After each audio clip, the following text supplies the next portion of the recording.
열왕기상 11장 1절에서 13절입니다. 열왕기상 11장 1절에서 13절. 제가 읽겠습니다. 솔로몬 왕이 바로의 딸 외에 이방의 많은 여인을 사랑하였으니 곧 모압과 암몬과 에돔과 시돈과 헷 여인이라. 여호와께서 일찍이 이 여러 백성에 대하여 이스라엘 자손에게 말씀하시기를 너희는 그들과 서로 통혼하지 말며 그들도 너희와 서로 통혼하게 하지 말라. 그들이 반드시 너희의 마음을 돌려 그들의 신들을 따르게 하리라 하셨으나 솔로몬이 그들을 사랑하였더라. 왕은 후궁이 700명이요 첩이 300명이라 그의 여인들이 왕의 마음을 돌아서게 하였더라. 솔로몬의 나이가 많을 때에 그의 여인들이 그의 마음을 돌려 다른 신들을 따르게 하였으므로 왕의 마음이 그의 아버지 다윗의 마음과 같지 아니하여 그의 하나님 여호와 앞에 온전하지 못하였으니 이는 시돈 사람의 여신 아스다롯을 따르고 암몬 사람의 가증한 밀곰을 따름이라. 솔로몬이 여호와의 눈앞에서 악을 행하여 그의 아버지 다윗이 여호와를 온전히 따름같이 따르지 아니하고 모압에 가증한 그모스를 위하여 예루살렘 앞 산에 산당을 지었고 또 암몬 자손의 가증한 몰록을 위하여 그와 같이 하였으며 그가 또 그의 이방 여인들을 위하여 다 그와 같이 한지라. 그들이 자기의 신들에게 분향하며 제사하였더라. 솔로몬이 마음을 돌려 이스라엘의 하나님 여호와를 떠남으로 여호와께서 그에게 진노하시니라. 여호와께서 일찍이 2번이나 그에게 나타나시고 이 일에 대하여 명령하사 다른 신을 따르지 말라 하셨으나 그가 여호와의 명령을 지키지 않았으므로 여호와께서 솔로몬에게 말씀하시되 내게 이러한 일이 있었고 또 네가 내 언약과 내가 내게 명령한 법도를 지키지 아니하였으니 내가 반드시 이 나라를 내게서 빼앗아 내 신하에게 주리라. 그러나 내 아버지 다윗을 위하여 내 세대에는 이 일을 행하지 아니하고 내 아들의 손에서 빼앗으려니와 오직 내가 이 나라를 다 빼앗지 아니하고 내 종 다윗과 내가 택한 예루살렘을 위하여 한 지파를 내 아들에게 주리라 하셨더라. 아멘. 네, 오늘은 2020년의 마지막 주일입니다. 언제 한 해가 다 지나갔는지 알 수가 없을 정도로 빠르게 휙 하고 한 해가 지나간 것만 같아요. 또 특별히 올해는 한 번도 경험해 보지 못했었던 이 코로나 바이러스라는 이런 신종 바이러스 때문에 막 전 세계가 말 그대로 몸살을 앓았죠. 또 그 몸살은 여전히 진행 중입니다. 어떤 분들 그러시더라고요. 1년을 도둑 맞은 기분이라고. 예, 공감이 되더라고요. 저희가 하고 싶은 거 잘 하지도 못했고 또 계획했었던 것들이 다 틀어지고 그런 것들이 많이 있었잖아요. 예, 공감이 됩니다. 그저 서바이벌 한 것 같은 그런 느낌이에요. 근데 가만 생각해 보면은 이 서바이벌 하는 것 자체만으로도 은혜였다라는 생각이 듭니다. 건강도 지켜주셨고요.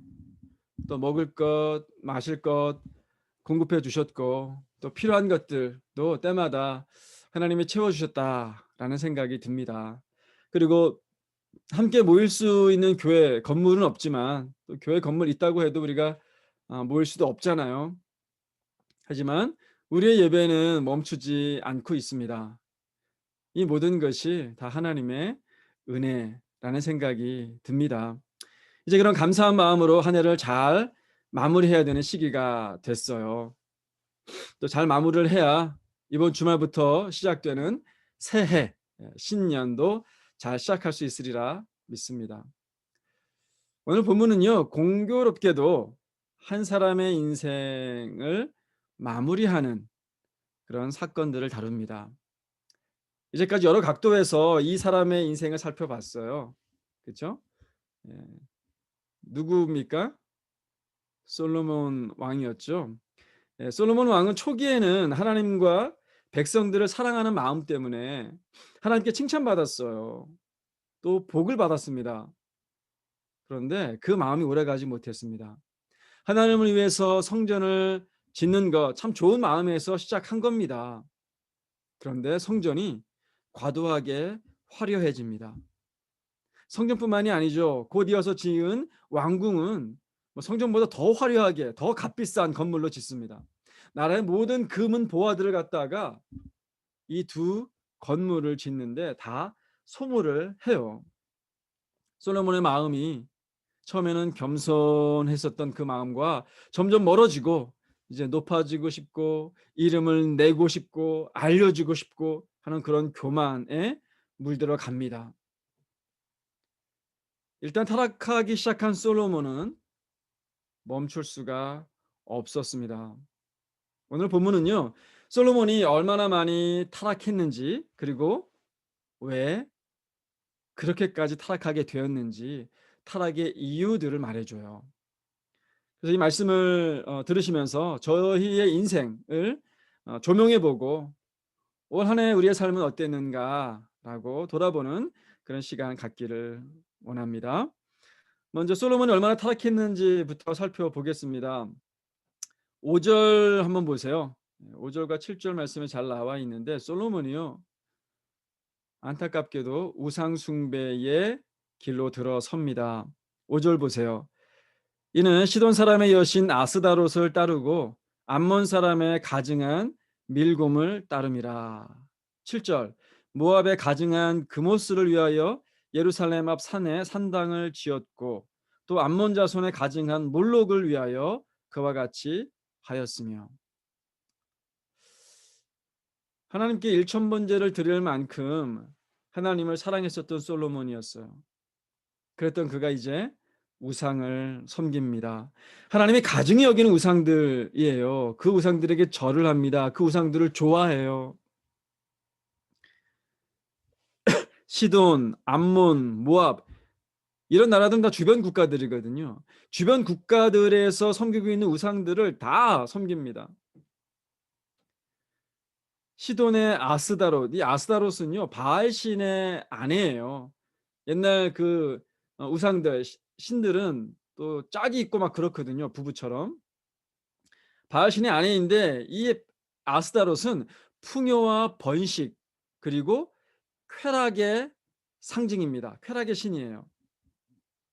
이 신의 제사 의식에는요 보통 음란한 막 그 행위가 의식의 하나로 드려졌어요. 순서로 들어가 있습니다. 굉장히 음란한 신이에요. 또 암몬의 밀곰 또는 몰록이라고 하는 우상은요 전쟁의 신인데 이 신에게 제사를 드리는 그 행위 가운데 뭐가 들어가 있냐면 어린 아이들을 산채로 불에다가 태워버립니다.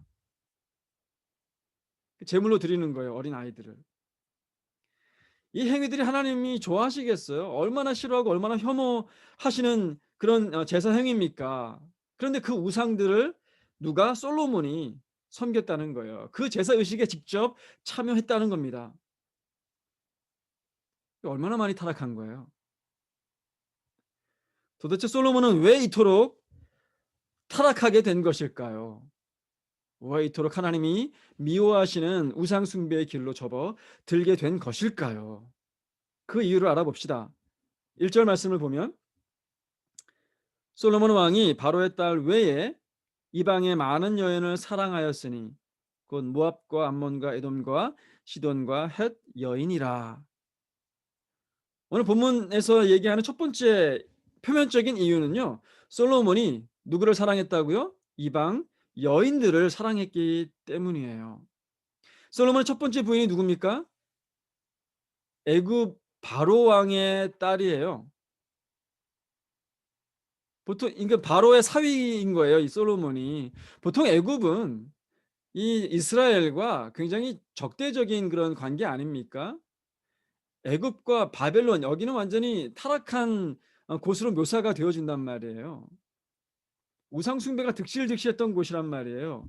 그런데 그 나라의 딸을 자기 아내로 맞이했다라는 거예요. 그뿐만이 아니죠. 그 이후로도 계속 이웃의 나라의 여인들을 아내로 맞이를 합니다. 1절에서는요 그냥 무덤덤하게 솔로몬이 많은 여인들을 사랑했다라고만 되어져 있지만 여기는 그 숨겨진 뜻이 있어요. 그 내면에 숨겨진 뜻이 있어요. 무엇보다 더 사랑했다라는 거예요. 하나님보다 여인들을 더 사랑한 거예요. 하나님의 말씀보다 여인들을 더 사랑한 겁니다. 2절 말씀을 보겠습니다. 여호와께서 일찍이 이 여러 백성에 대하여 이스라엘 자손에게 말씀하시기를 너희는 그들과 서로 통혼하지 말며 그들도 너희와 서로 통혼하게 하지 말라. 그들이 반드시 너희의 마음을 돌려 그들의 신들을 따르게 하리라 하셨으나 솔로몬이 그들을 누구예요? 여인들을 사랑하였더라. 하나님이 명령하셨어요. 이방 여인들하고 결혼하지 말아라. 왜요? 그들이 반드시 내 마음을 돌려서 그들의 신들을 따르게 할 거야. 그렇게 얘기했어요. 그런데 이 명령 앞에 솔로몬이 어떻게 했다고요? 명령을 무시합니다. 왜요? 여인들을 더 사랑했기 때문이에요.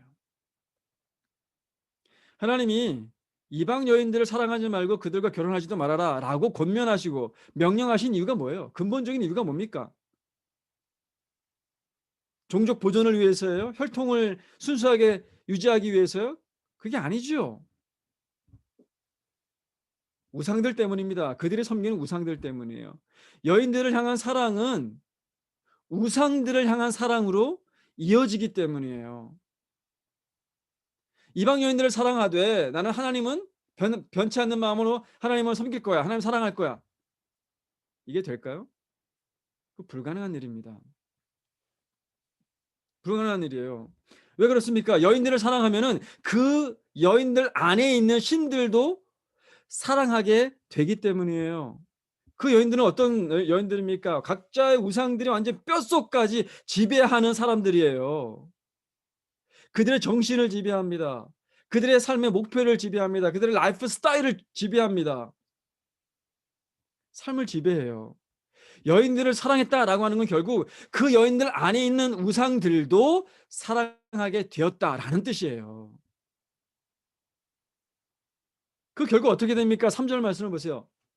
왕은 후궁이 700명이요 첩이 300명이라 그의 여인들이 왕의 마음을 돌아서게 하였더라. 4절 말씀 보세요. 솔로몬의 나이가 많을 때에 그의 여인들이 그의 마음을 돌려 다른 신들을 따르게 하였다. 결국 솔로몬은 자신의 마음을 하나님에게서 돌리고 어디로 향해요? 우상들을 향해 돌려버립니다. 여러분 이런 현상은요 오늘날에도 동일하게 일어납니다. 처음에는 내가 뭐 우상 숭배하는 것 같지 않아 보여요. 그래서 평범합니다. 평범한 활동들이요. 대부분의 사람들이 다 그걸 합니다. 그런데 빠지다 보면은 어느새 하나님과 멀어지게 돼 있어요. 그런 것들이 우상이에요. 여기서 예를 들면 여인을 사랑하는 게 죄입니까? 뭐 우리가 꼭 한국 사람들하고만 결혼해야 돼요? 아니잖아. 인터내셔널 하고 결혼할 수도 있잖아요. 그게 문제가 되는 게 물론 이제 솔로몬 좀 많긴 해요. 오늘 보니까 뭐 1,000명씩이나 돼서 많긴 한데 근데 그 당시에는요 그게 죄가 아니었어요. 왕들이나 재력가들은요 첩들을 많이 두었습니다. 그게 문화였어요. 문화. 그 자체가 죄가 아니었단 말이에요. 근데 그 문화에 깊이 빠지다 보면 하나님에게서 멀어진다라는 거예요. 여인들이 섬기는 우상들을 섬기게 된다라고 하는 거예요. 마찬가지 아닙니까? 오늘 현대 문화라는 게요. 이 딱 드러내게 저건 죄야라고 보여지는 게 그렇지 많지가 않아요. 대부분이가 다 괜찮아 보이는 것들이에요. 근데 그런 것들이 우리 마음을 하나님에게서 멀어지게 만들어요. 그런 게 우리에게 우상이 됩니다. 올해는 코로나 팬데믹 때문에 우리의 라이프 스타일들이 굉장히 많이 변했다 그래요. 인터넷 사용이 작년보다 뭐 어마어마하게 늘었다고 합니다. 뭐 집에 있는 시간들이 늘다 보니까 뭐 자연스러운 현상이죠. 그게 문화예요. 그러나 과도하게 인터넷에 접속되어 있다 보면 하나님과 접속할 시간이 없는 거예요. 하나님과 만날 시간이 없어지는 거예요. 그러면 인터넷이 우리의 우상이 되어지는 겁니다. 나도 모르게 하나님을 떠나게 되어지는 거예요. 솔로몬이 뭐 대놓고 하나님을 대적하고 우상 숭배를 시작했을까요? 아닙니다. 여인들을 사랑하다 보니까 나도 모르는 사이에 서서히 그렇게 되어 갔을 거예요. 8절 말씀을 보세요. 8절 말씀에 보면 그가 또 그의 이방 여인들을 위하여 다 그와 같이 한지라 그들이 자기의 신들에게 분향하며 제사하였더라. 여인들 사랑하다 보니까 여인들을 위해서 뭔가를 해주는 거예요. 그들이 섬기는 제단들을 만들어줍니다. 그 여인들 사랑하다 보니까 그 여인들 옆에서 함께 그 제사에 참여하게 되다 보니까 점점 빠져들게 되어서 결국에는 그 우상들을 자기도 섬기게 되어지는 거 아니겠어요?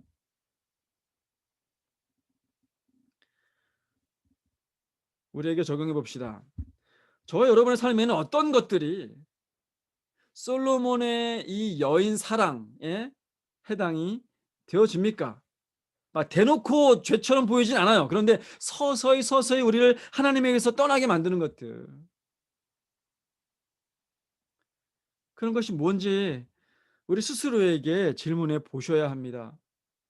기도하면서 깨닫고 깨달았으면 그것들을 잘라내시는 결단하시는 저와 여러분들 되시기 바랍니다. 그런데 여러분, 솔로몬이 하나님에게서 마음을 돌려서 우상에게로 갔다 이렇게 되어져 있는데, 그러면 솔로몬은 하나님을 완전히 포기한 걸까요? 하나님을 제사하고 예배하고 하나님 섬기는 거는 하나도 안 하고 완전히 우상들만 섬긴 걸까요? 그것도 아니에요. 둘 다 했습니다. 4절 후반부를 보시면요. 왕의 마음이 그의 아버지 다윗의 마음과 같지 아니하여 그의 하나님 여호와 앞에 온전하지 못하였다라는 표현이 나오죠. 이 표현은 6절에도 반복이 됩니다. 솔로몬이 여호와의 눈앞에서 악을 행하여 그의 아버지 다윗이 여호와를 온전히 따름같이 따르지 아니하고, 온전히 따르지 아니하다. 온전하다는 뜻이 뭐예요? 온전하다는 얘기는 100%를 의미하잖아요. 하나님 앞에 100%를 드리지 못했다라는 뜻은 뭐예요? 하나님도 조금 있고 다른 것들도 조금 있다라는 거예요. 하나님도 섬기고 우상들도 섬겼다라는 뜻입니다. 이거를 뭐라 그래요? 혼합주의 신앙이라고 해요. 혼합주의 신앙. 다 섞어서 믿는다 이 말이죠. 솔로몬이 하나님을 안 섬긴 게 아니에요. 하나님을 섬겼어요. 문제는 뭡니까? 하나님도 섬겼다는 거예요. 하나님만 섬겨야 되는데 다른 우상들과 함께 하나님도 섬겼다는 거예요. 하나님도 그 우상들과 똑같은 수준으로 섬겼다는 거예요. 천지를 만드신 창조주 하나님을 피조물인 우상들과 같은 수준으로 봤다는 거예요. 그거 자체가 신성모독 아닙니까? 아마 솔로몬은요, 자기의 신앙에 별 문제가 없다고 느꼈을지도 몰라요. 왜요? 하나님을 안 섬긴 게 아니니까. 매주 하나님께 제사를 드립니다. 예배를 드려요. 그걸로 하나님께 충분히 했다라고 생각했을지 몰라요. 그리고 같은 날 우상의 신전에 가서 음란한 제사를 또 드립니다. 솔로몬은 하나님을 섬겼다, 나는 섬기고 있다라고 주장할지 모르겠으나 하나님은 그걸 믿음이라고 인정하지 않습니다. 이 문제가 오늘날 현대 기독교인들의 문제이기도 해요. 하나님도 섬기고 우상들도 섬기면서 나는 믿음이 있다고 착각을 합니다. 참된 신앙이 뭔지 모르고 이름만 남아있는 크리스천들의 삶을 살면서 구원받았다라고 착각하는 사람들 너무도 많습니다. 오늘 현대인들은요, 진짜 큰 문제가 뭔지 아세요? 하나님을 거부하는 사람들이 너무나 많잖아요. 근데 그게 문제가 아니에요. 진짜 큰 문제는 뭐냐? 하나님을 인정하면서도 동시에 다른 우상들도 똑같이 섬기는 이 혼합주의 신앙이 너무너무 많다는 거예요. 어디 안에? 교회 안에. 그게 진짜 문제예요. 자기가 죽어가면서 죽어가는 줄은 모릅니다. 치료받아야 되는 중증 환자인데 그거를 몰라요. 알려면 어떻게 해야 됩니까? 누가 가르쳐 줄 수 있어요? 우리가 병이 있으면 그 병을 누가 진단하고 누가 가르쳐 줄 수 있습니까? 의사가 진단하고 의사가 가르쳐 줄 수 있잖아요. 그 의사가 누구예요? 성령 하나님입니다. 성령 하나님은 우리에게 무엇으로 우리의 병명을 가르쳐 주십니까? 하나님의 말씀이에요. 진단 소견서 하나님의 말씀입니다. 하나님의 말씀이 우리에게 어떠한 영적인 병들이 있는지를 알려줘요. 말씀을 들을 때마다 겸손하게 말씀의 거울 앞에 우리의 삶을 비추어 보셔야 됩니다. 하나님이 보여주시는 내 안에 내 삶에 있는 우상들을 발견해 내셔야 됩니다. 발견해냈다면 어떻게 해야 됩니까? 결단해야 됩니다. 솔로몬은요, 죽을 때까지 여인들 사랑하기를 포기하지 않았어요. 그 여인들이 자신을 죽이는 영적인 암세포인 줄도 모르고 끝까지 여인들을 사랑했어요. 그것과 결별해야 됩니다. 물론 큰 결심과 큰 희생이 필요하죠. 어마어마한 결단이 필요할지 몰라요. 그럼에도 불구하고 각오하셔야 됩니다. 잘라내셔야 됩니다. 왜요? 오늘의 그 힘든 결단은 지옥에서 겪게 되어지는 영원한 고통보다 몇 천만 배 쉽기 때문이에요.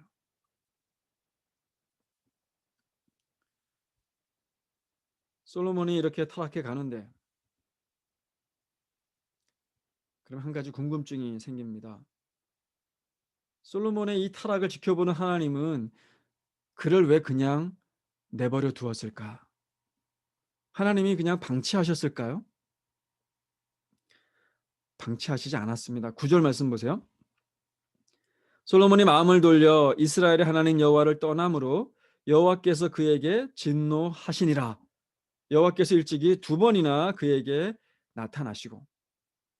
솔로몬의 우상 숭배에 대해서 하나님이 진노하셔요.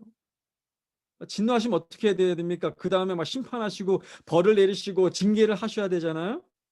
그런데 하나님의 진노는요, 급하지 않습니다. 하나님은 늘 세컨드 찬스를 주세요. 솔로몬에게 몇 번의 기회를 주셨어요? 오늘 9절 말씀 보니까 두 번의 기회를 더 주셨다 그랬잖아요. 근데 2절에 한 번, 9절에 두 번 더 회개할 기회를 주셨어요. 하나님은요, 늘 기회를 주십니다. 한 번 실수했다고 바로 즉결 심판하지 않으세요. 기회를 한 번 주세요. 그리고 기다리세요. 또 안 되네? 한 번 더 주십니다. 또 기다리십니다. 어쩔 때는 또 주십니다. 그리고 또 기다리세요. 우리 각자 사람들마다 다르죠. 몇 번씩 그 기회를 주시는지 우리가 알 수도 없고 사람마다 다르게 하나님께서 기회를 주십니다. 그런데 솔로몬은 몇 번의 기회를 주셨어요? 우리가 세 번 기회를 줬다고 알 수가 있죠. 2절에서 한 번, 9절에서 두 번 기회를 주셨으면 우리가 알 수가 있는데 이 3이라고 하는 숫자가요. 정말 문자적으로 세 번만 딱 주셨는지 아니면 삼위일체라고 하는 그 3자에 담겨진 의미처럼 완전하고 충분할 만큼 많은 그런 의미 있는지는 우리가 알 수가 없어요. 하지만 분명한 것은 하나님의 세컨드 찬스는 마지막이 있다는 거예요. 마지막이. 기회를 영원히 주시지 않는다는 겁니다. 마지막이 있다는 거예요. 그 마지막 찬스까지 거부하면 이제는 어쩔 수가 없어요. 그 이후에는 뭐가 있어요? 심판이 있는 거예요. 솔로몬 어떻게 했습니까? 10절 말씀 보세요. 이 일에 대하여 명령하사 다른 신을 따르지 말라 하셨으나 그가 여호와의 명령을 지키지 않았다. 마지막 기회를 날려버립니다. 이제는 하나님의 은혜가 아니라 심판이 내려질 타임이에요. 11절 말씀 보세요. 여호와께서 솔로몬에게 말씀하시되 네게 이러한 일이 있었고 또 네가 내 언약과 내가 네게 명령한 법도를 지키지 아니하였으니 내가 반드시 이 나라를 네게서 빼앗아 내 신하에게 주리라. 이스라엘이 남과 북으로 두 동강이 나게 된 책임 누구에게 있습니까? 오늘 본문 말씀에 의하면 솔로몬에게 있어요. 하나님이 원하시는 거는 그저 하나님만 섬기고 하나님의 법대로 살려고 애쓰는 삶입니다.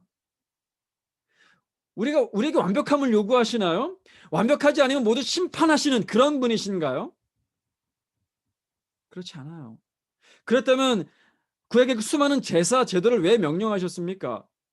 우리가 연약하고 실패할 줄 아시기 때문에 넘어질 때마다 일어서고 죄 지을 때마다 회개하라고 제사 제도를 명령하신 거예요. 하나님도 우리가 실패할 줄 압니다. 죄의 유혹에 넘어갈 줄 알아요. 근데 그럴 때마다 뭘 원하시는 거예요? 다시 돌아오기를 원하시는 겁니다. 다시 회개하기를 원하시는 거예요. 근데 회개하기를 거부합니다. 예전에는 실수로 죄를 지었다면은 이제는 막 의도적으로 죄를 지어요. 예전에는 죄를 깨달을 때 막 창피함과 괴로운 마음이 있었는데 이제는 그런 마음이 안 생겨요. 막 죄를 즐겨요. 만약에 이런 지경까지 가게 되었다면 어쩌면 하나님의 라스트 찬스까지도 지나갔는지도 모릅니다. 이제 하나님은 솔로몬과 이스라엘을 심판하십니다. 솔로몬을 치기 위해 대적들을 준비시키세요. 14절 말씀 보세요. 여호와께서 에돔 사람 하닷을 일으켜 솔로몬의 대적이 되게 하시니. 23절 하나님이 또 엘리야다의 아들 르손을 일으켜 솔로몬의 대적자가 되게 하시니. 26절에도 보세요. 솔로몬의 신하 느밧의 아들 여로보암이 또 한 손을 들어 왕을 대적하였으니. 참 안타깝습니다. 하나님을 위해서 성전을 지었던 솔로몬이었어요. 하나님을 듣는 마음, 경외하는 마음이잖아요. 지혜를 달라고 그렇게 기도했었던 왕입니다. 세상의 모든 그 결과로 세상의 모든 명예와 영광을 가진 왕이었어요. 솔로몬의 지혜와 하나님의 축복으로 그 당시에 가장 강력한 나라 중에 하나였다 이 말입니다. 그런데 솔로몬 한 사람의 타락으로 인하여서 국가적 재난이 몰아닥칩니다. 나라가 망해버려요. 둘로 쪼개집니다. 힘이 약해지죠. 예전에는 조공을 바쳤던 주변 국가들이 이제는 반대로 이스라엘을 침략합니다. 솔로몬 한 사람의 우상 숭배 습관이 왕궁의 뿌리 깊게 자리를 잡습니다. 그래서 북이스라엘 왕들 중에는 한 명도 다윗과 같은 사람이 나오지 않아요. 결국에 BC 722년에 망하게 되죠. 남유다는 그나마 조금 낫습니다. 하나님이 다윗과 세운 언약 때문에 믿음의 왕들을 몇 명을 세우시긴 하세요. 그래서 북이스라엘보다 136년 정도 더 살아남게 하십니다. 그러다가 BC 586년에 바벨론에 망하게 하죠. 긴 역사 가운데 보면은요. 이스라엘 멸망의 가장 큰 원인이 누구에게 있어요? 솔로몬에게 있습니다. 그 멸망의 어마어마한 이유가 바로 솔로몬이 제공했다는 거예요. 참 안타깝습니다. 솔로몬의 마지막이 너무나 안타까워요. 여기서 뭐 솔로몬이 천국에 갔냐 못 갔냐 이런 걸 따지고 싶지 않습니다. 그건 하나님 앞에 그 무의미한 논쟁이에요. 어떤 분들은 그렇습니다. 이 열왕기상 쭉 이렇게 보다가 솔로몬이 물론 좋은 것도 있지만 너무 안 좋은 것들 우리가 많이 보게 되잖아요. 그러니까 막 그래요. 아유, 뭐 솔로몬 옛날에는 좀 좋게 생각했는데 나쁜 왕이구나. 이제는 솔로몬이 쓴 잠언이나 전도서 읽지 말아야겠다. 뭐 이렇게 하시는 분들 계시는데 그렇게 하지는 마세요. 잠언과 전도서는 분명히 성경입니다. 우리에게 좋은 것들을 많이 알려줍니다. 뭐 성경의 저자 이 솔로몬이 천국에 못 갔다 이렇게 단정 짓기는 좀 어려운 면이 있죠. 그래서 그런 것들 따지자가 아닙니다. 중요한 건 뭐예요? 이 솔로몬의 이야기를 통해서 오늘 열왕기 상의 저자는 우리에게 무엇을 얘기하려고 하는가? 성경 저자의 의도가 무엇인가? 그거를 배우는 게 더 중요해요. 솔로몬의 시작은 참 좋았습니다. 근데 그의 마지막은 좋지 않았어요. 시작을 잘하는 것도 되게 중요한데요. 더 중요한 건 뭐예요?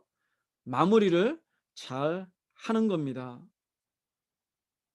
우리 인생을 종종 마라톤에 비유를 하는 게 바로 이런 이유 때문이죠. 마라톤에서는요.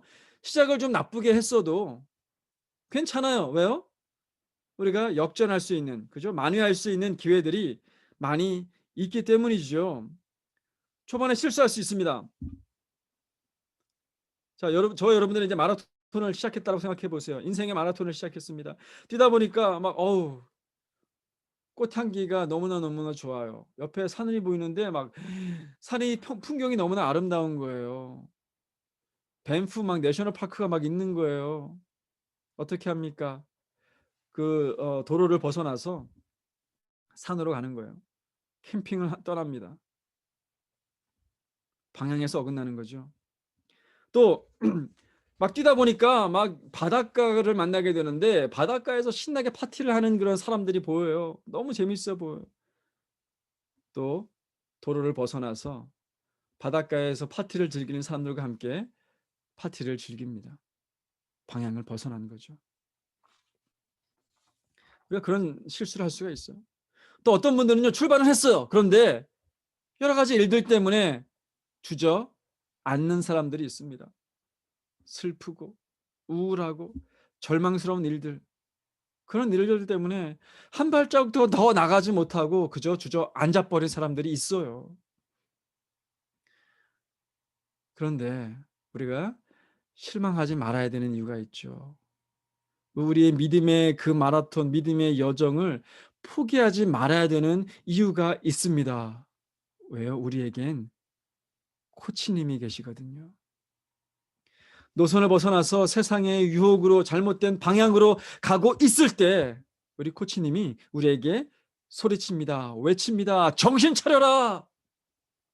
너는 지금 잘못된 방향으로 가고 있어. 피니시 라인은 저쪽이야. 만약에 우리가 좌절해서 자리에 앉아 있습니다. 한 발자국도 나가지 못한 상태에서 주저앉아 있어요. 그럴 때 우리의 코치님은 어떻게 하십니까? 우리에게 다가오십니다.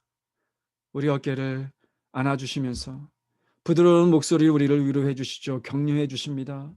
일어나라. 너는 할 수 있어.